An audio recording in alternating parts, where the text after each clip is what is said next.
Nos acompaña el abogado Miguel Valerio, jurista, abogado de los tribunales de la República, pero además abogado, defensor de Víctor Díaz Rúa. Doctor, bienvenidos ahora por la Super 7. Muchas gracias por la invitación, muy contento de estar por aquí hoy lunes en la mañana. Doctor, la sentencia de la Suprema Corte de Justicia ha sido un proceso largo de 7 años, ¿verdad?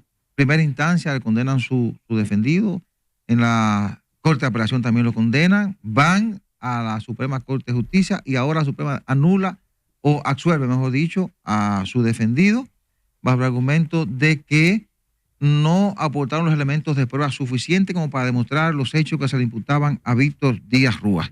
¿Cómo evalúa usted todo este proceso, todos estos largos 7 años y la decisión de la Suprema Corte de Justicia? Mira, primero con respeto, yo creo que cuando un tribunal decide hay que respetarlo. La de primer grado no me dio la razón, la de segundo grado no me dio la razón y la acaté. Pero aquí cuando las cosas no le van a la gente como quiere, pues bueno, reniega de la sentencia. Entonces esa es la diferencia entre un abogado y personas que se dicen abogados pero que en el fondo no creen en el sistema de justicia. Okay. Es que hay una gran diferencia. Sobre el tema de la sentencia, yo invito primero al Ministerio Público a que la lea detenidamente, que es un Ministerio Público consciente, estudioso, porque esa sentencia marca precedentes importantes que ayudan en futuros casos y cosas de esas. Segundo lugar, evidentemente a los abogados. O sea, yo soy abogado. Hay gente que dice que son ciudadanos. En el caso particular mío, yo soy abogado. O sea, y como abogado tenía un mandato expreso del ingeniero Víctor Díaz Rúa de hacer su defensa. Con Mayované tuve varias veces en su programa defendiendo a mi cliente, que es lo que toca. Claro. Y evidentemente la Suprema Corte de Justicia acaba de dar una sentencia presente. Y tercera enseñanza, ahora ya para entrar en materia, es la sentencia en sí. Mire, durante más de 24 años, yo he estado ligado a la academia en diferentes materias. Una de las materias es la materia penal, evidentemente. Y como sentencia es una cátedra jurídica, cuando los jueces se dan cuenta de lo que era evidente, o sea, si no hay un delito precedente en materia de lavado, o sea, si yo no le digo a una persona, mire, usted sacó 100 pesos de robárselo a Juan Pérez, mírelo aquí los 100 pesos, y mire, esos 100 pesos, usted lo entró al circuito de lo lícito comprando un teléfono. ¿Cómo hay lavado de activos? Entonces, eso fue lo que dijimos.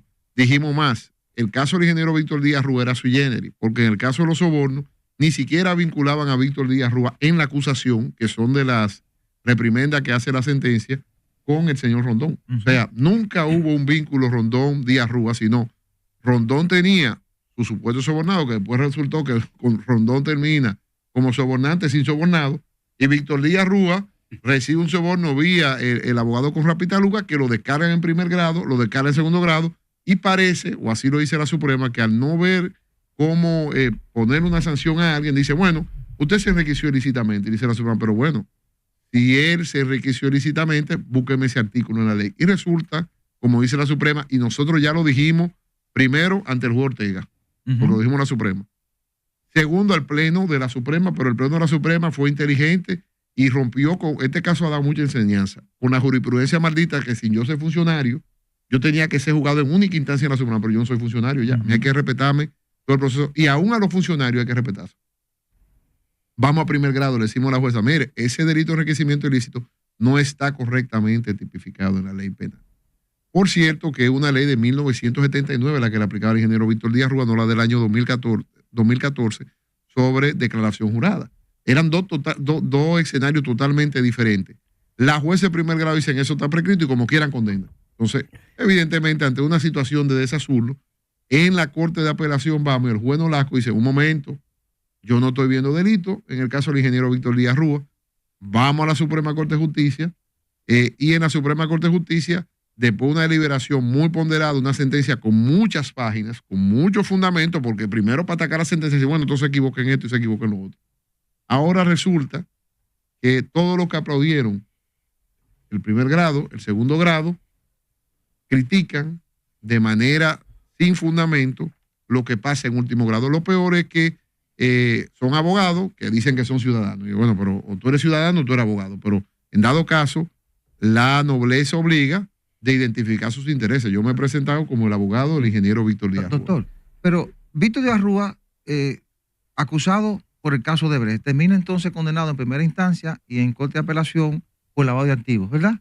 Usted alegó que no hubo un precedente y eso es lo que le ha dado ganancia de causa a la Suprema Corte de Justicia. ¿Cómo es posible que los jueces de primera instancia y los de corte de apelación no determinaran que no hubo un delito precedente para el lavado de activos? Mira, yo voy a aprovechar esta sentencia y Mayo Bané cuando entraba, somos muy amigos, Mayo y yo, decía, es un Hall of Famer del derecho. Sí, yo le agradezco porque es un cariño muy especial que Mayo Bané y yo tenemos fuera del ámbito de lo mediático. Y que ha bateado 400 borrones. Y yo aprovecho para yo le decía, doctor, voy a decirte que, doctor, ¿y por qué usted se siente tan optimista? Yo déjame, usted verá lo que voy a conseguir. Ay, Dios mío. O sea, yo, al final de cuentas, quiero aprovechar esto para dar precedente. Mire, en primer lugar, gano o pierda. Como abogado, al otro día, olvide. Para todo lo demás no está matercal, están los recursos de apelación, de casación. El abogado que juega un juego corto, si perdió, lo perdió todo. Y si ganó, lo ganó todo. Pero normalmente el derecho es progresivo. Nunca, por ejemplo, fuimos donde el juez Ortega nos mandó a juicio y no sacó ninguna evidencia. Muy bien, el juez Ortega consideró en ese momento de que eso había que debatir en un juicio. Eso no quiere decir que eran culpables. Yo no me enojé por eso. Fuimos al juicio. Cuando vamos al juicio, en el juicio nos quitaron de 8 calificaciones jurídicas, 7. El ingeniero Víctor Díaz Rúa evidentemente se molestó porque lo condenaron y decía, yo le digo, Víctor, al final de cuentas, si de 8 se fueron 7 ahora. Va ganando. Va ganando. Claro. Vamos a la apelación. En la apelación ya nos quedamos por una materia que se llama lavado activo por enriquecimiento ilícito. Digo, esta está mucho más fácil. Vamos a la corte, en la corte 2 contra 1, perdemos otra vez, ratifican la sentencia. Evidentemente de que otra vez, como lo que toca, acato la sentencia, no salgo a despotricar en contra de unos jueces que yo de por sí lo veo a diario. O sea, una van de cal y otra van de arena. Vamos a la Corte de Casación. En la Corte de Casación dice lo que originalmente decíamos. Mire, aquí no hay un delito precedente. Aquí no se probó de dónde proviene el dinero ilícito. Y dice más, analiza, porque eso es muy peligroso. Yo le decía a Mayo Bané, en aquel entonces, que se estaban criticando una adenda del ingeniero Gonzalo Castillo, y yo, sin conocer al ingeniero Gonzalo Castillo, que no lo conozco al día de hoy, creo que lo conocí una vez, salí a defender. Es que adenda no es corrupción. Adenda no es corrupción. ¿Qué dice la Suprema? De que las adendas que dio el ingeniero Víctor Díaz Rúa fueron conforme a un procedimiento de urgencia, y entonces, como tal, tampoco eso era, no podemos decir que porque yo aumenté un contrato, que fueron negociaciones bilaterales, cuando la ley habla de unilateralmente yo no lo puedo hacer, aquí hubo corrupción. O sea, eso no es así. Y en primer grado, las juezas dijeron de manera categórica que no se probó que de ninguna de esas obras el ingeniero Víctor Díaz Rúa recibió dinero. Entonces, si él no recibió dinero, o por lo menos no se le probó, yo no puedo culpar a una gente por presunciones. La ley no es así. Hay detalles que tienen que ver con preocupación. Usted ha dicho que no había fundamento en el expediente y ha sostenido que no había un delito precedente, refiriéndose con que para que hubiese lavado de activos tenían que haber activos para lavar provenientes del ilícito, de droga, de soborno, etcétera, etcétera. Y usted sostiene que sienta precedente jurídico la sentencia de la Suprema Corte de Justicia. ¿Por qué se tarda tanto la justicia para llegar al conocimiento y al convencimiento, un tribunal o los tribunales, de que en un expediente no hay fundamento para ni siquiera para una sentencia, para un juicio a determinados acusados? ¿Por qué se tarda tanto la justicia? Si justicia tardía no es justicia incluso. Estamos hablando de 7 años, 2 personas de 14 que fueron encartados en ese expediente, que en una actividad de circo se le montó en una guagua, se le llevó. ¿Por qué se tarda tanto la justicia y cómo se resarcen a esa gente y a su familia de daños evidentes que se le han hecho?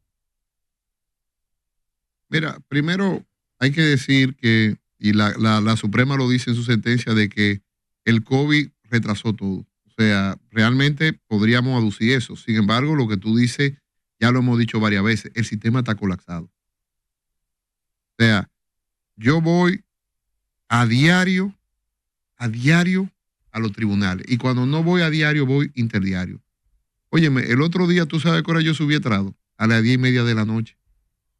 Para suspenderlo, porque se empezó un juicio. La jueza estuvieron muy fuerte con eso. Y evidentemente, al empezarse ese juicio, uno se quedó, pero ¿qué pasó? Ah, bueno, empezó el juicio, todo el mundo sentado, esperado, escuchando eso. Un desastre.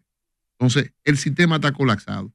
Segundo, los procesos como tal, un proceso de 14 gente donde todos se fueron a defender en primer grado, 7 o 8, no se pueden juzgar de ninguna manera con prontitud, porque es que son 7 abogados opinando.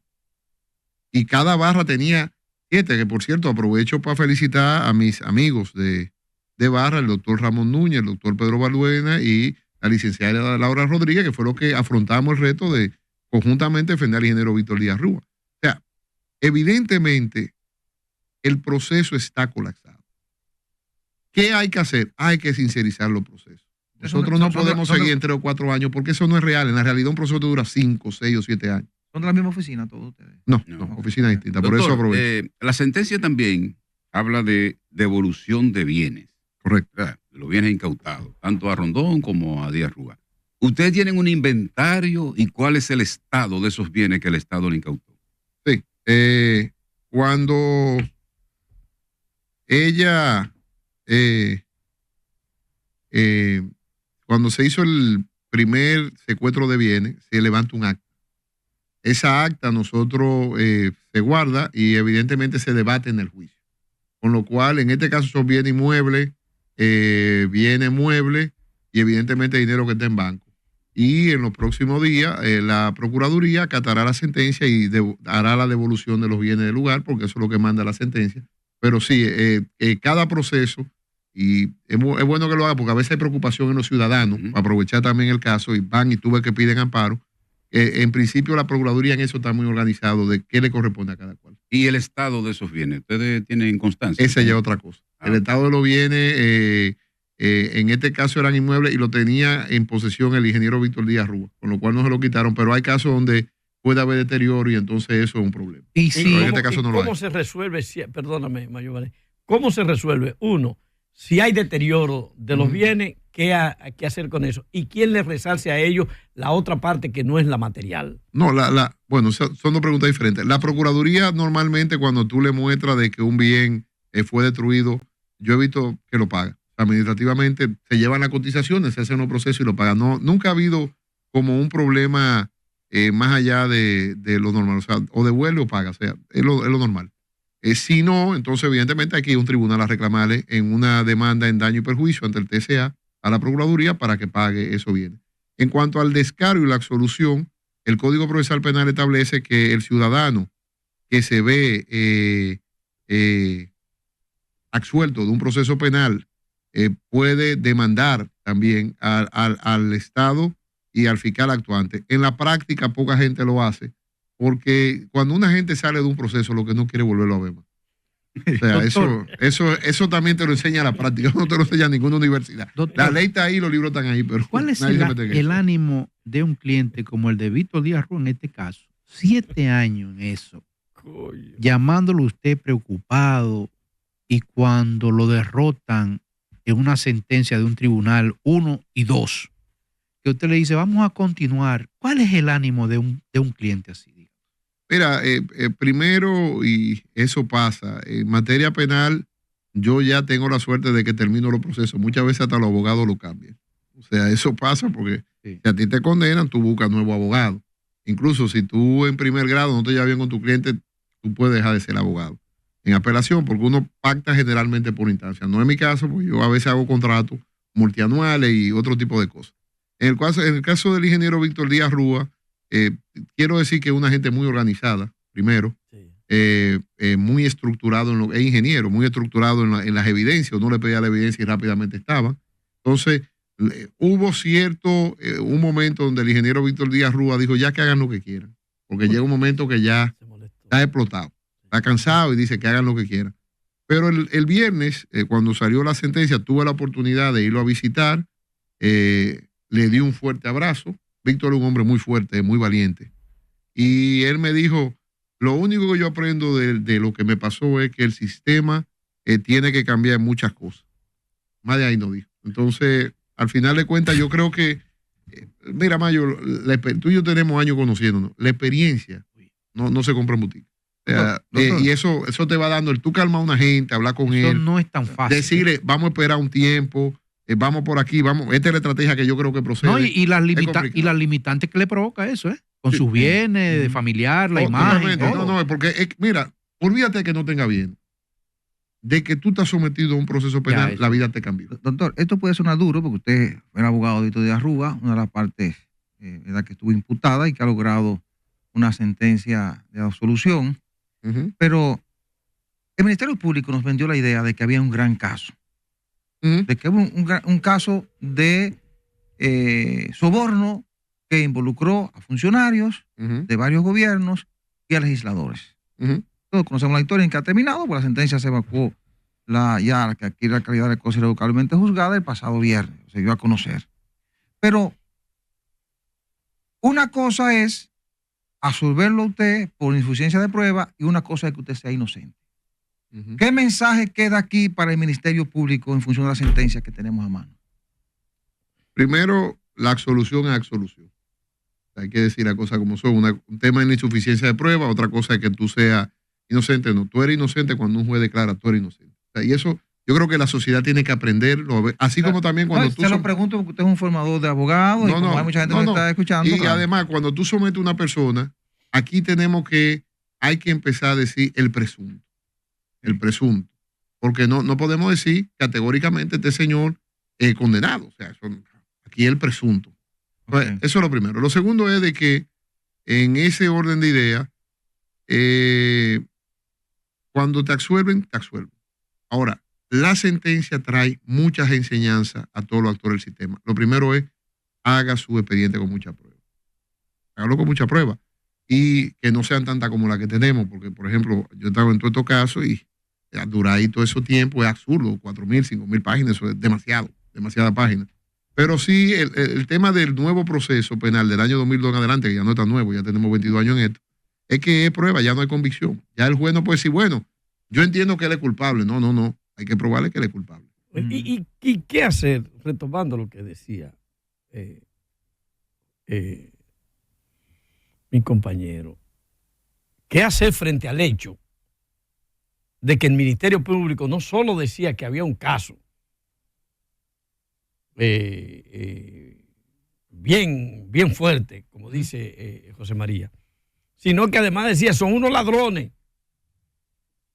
Son unos ladrones. Se lo llevaron todo. Y ahora no aparece ni el todo ni la figura del ladrón, porque peor todavía, no es declarado inocente, es absueltos. De toda responsabilidad penal. De toda responsabilidad penal. Entonces, ¿qué vamos a hacer? Porque eso se está repitiendo demasiado en muy poco tiempo. Estamos hablando de que no es solo el caso de Víctor y Ángel. Reciente, se robaron un barrio con toda la gente adentro. Claro, y termina una corte diciendo, ahí no hay caso. No, ni siquiera que no, ahí no hay caso. Y en el tiempo se va repitiendo como lo mismo. Y peor todavía, no es con gente que se robó una gallina o que dicen que se robó una vaca. No dicen presunto culpable, el Ministerio Público dice culpable.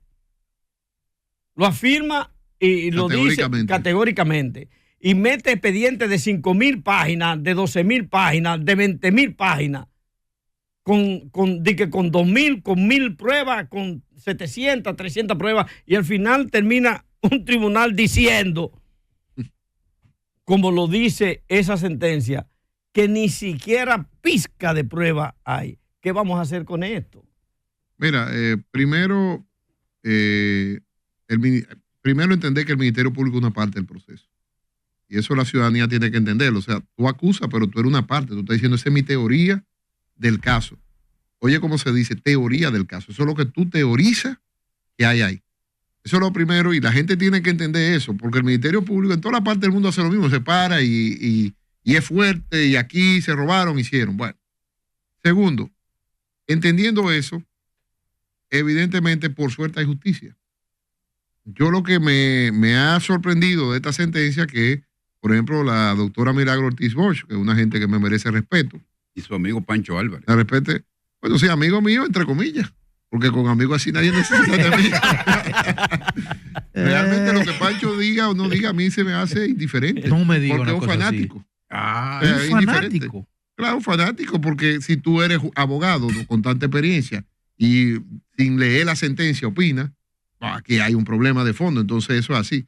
Yo a Pancho, lo que Pancho diga o no diga me es indiferente. Ahora, ya que la doctora Milagro Ortiz Bosch es una gente que en la sociedad le tenemos respeto, que si no estuviera ocupando un cargo público, podría haberse expresado, porque evidentemente ella es una ciudadana, pero ya ocupando un cargo público de ética que puede hacer sanciones sobre personas, salía a criticar la decisión de otro poder, eso en cualquier parte del mundo se llama injerencia.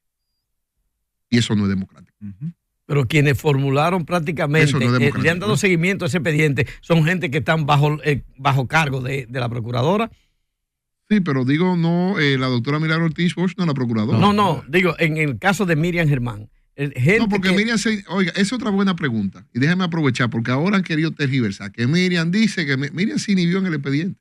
¿Verdad? La doctora Miriam Germán el primer día dijo, yo no me meto en eso, porque ella jugó una parte. Incluso, déjame decirle algo, yo recusé a todos los fiscales. Primer día de juicio de fondo, los recusé. Y yo, bueno, aquí.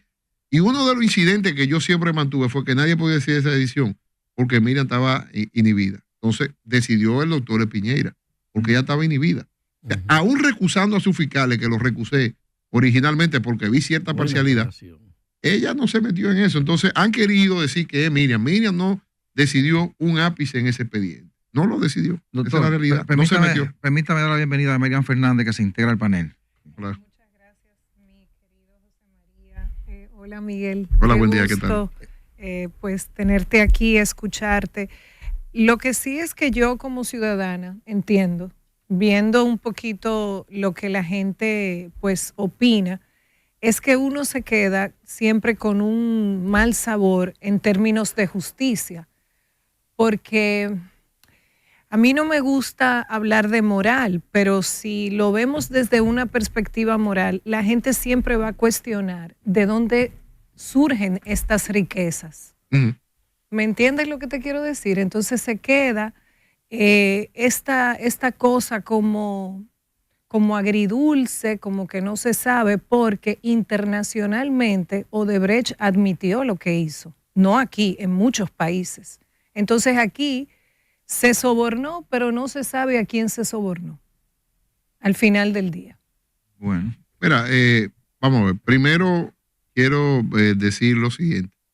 En derecho, la primera clase que uno le dan es que la moral y la ética están fuera de las reglas. No son exactamente las mismas reglas porque el proceso tiene unas partes y una de las partes esenciales son las evidencias. Sí, así es. Segundo, yo como abogado sí te digo de que el país ha avanzado. Por ejemplo, en estos casos de corrupción que hemos visto en estos días no son exactamente igual.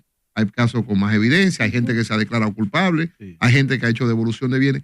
El sistema empieza a, digamos, a hacer lo que tenía que hacer.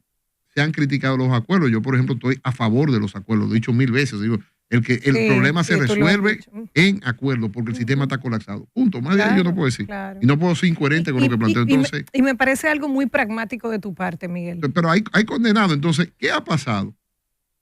el caso de Brecht, hubo un descargo de Lula y Lula es presidente. Sí. Sí. Brasil, que es una nación mucho más políglota, mucho más avanzada. ¿Y Estados Unidos negoció? En Estados Unidos negociaron Sí. y siguieron construyendo. Entonces, Sí. cada estado busca cosas. Ahora, este expediente, el primer día, dijimos, el acuerdo con Odebrecht es válido, porque eso es lo que hay que hacer, un acuerdo. O sea, está en todo su derecho de decir yo declaro culpable. Ahora, la segunda parte de la obligación de Odebrecht era decir con evidencia quiénes eran los responsables. Exactamente. En la ejecución del acuerdo es que hay un problema. ¿Qué ocurrió? Ellos vinieron al tribunal. Cuando vinieron al tribunal, se le preguntaba. Tuvimos un juicio oral. Que hubo un error ahí de los abogados Rondón, que lo quiero decir, que yo dije, vamos a televisar hasta los interrogatorios. Pero dijeron con mucha lógica. Lo que pasa es que si le preguntamos a este y vienen los otros atrás, pueden verlo en televisión. Entonces tiene que ser como que no se televisó aparte. Pero hay que ir al tribunal colegiado y hay que pasar los pasajes ahora de lo que ellos dijeron. A nadie le dieron soborno. A nadie, y por eso es que Rondón en el primer juicio dice, no sabemos a quién le dio soborno. Y en el caso de Víctor Díaz dice, no recibió soborno. Ujú. O sea, bueno, Mire, Valerio, si tú no me pruebas lo que tú me Claro. dices, yo por moral y por ética, está muy Ya, bien. Por ejemplo, la moral de Víctor y Rondón, eso no es lo que estamos cuestionando, es si se llevaron o no, si se le probó o no, un hecho. Valerio, Bueno, finalmente, ¿cuáles aprendizajes deja la sentencia? ¿Qué jurisprudencia sienta la sentencia de la Suprema Corte de Justicia?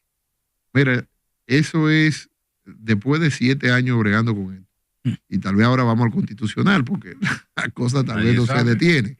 Pero después de 7 años con esto, a los estudiosos del derecho le manda varios mensajes. Primero, que la Convención Anticorrupción diga que hay 500 delitos tipificados, eso no quiere decir que estén tipificados en el ordenamiento jurídico dominicano, que haya una adecuación legislativa. Segundo, el tema de la prescripción que se debatió en el proyecto de Código Penal. Ujú. Señor presidente Abinader, le he dicho 1000 veces, modifiquen el Código Penal.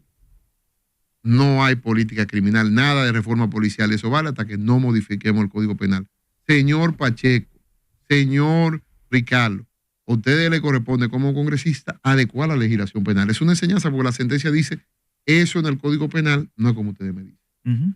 Tercero, evidentemente, el delito precedente del lavado activo se hace necesario en este tipo de infracciones.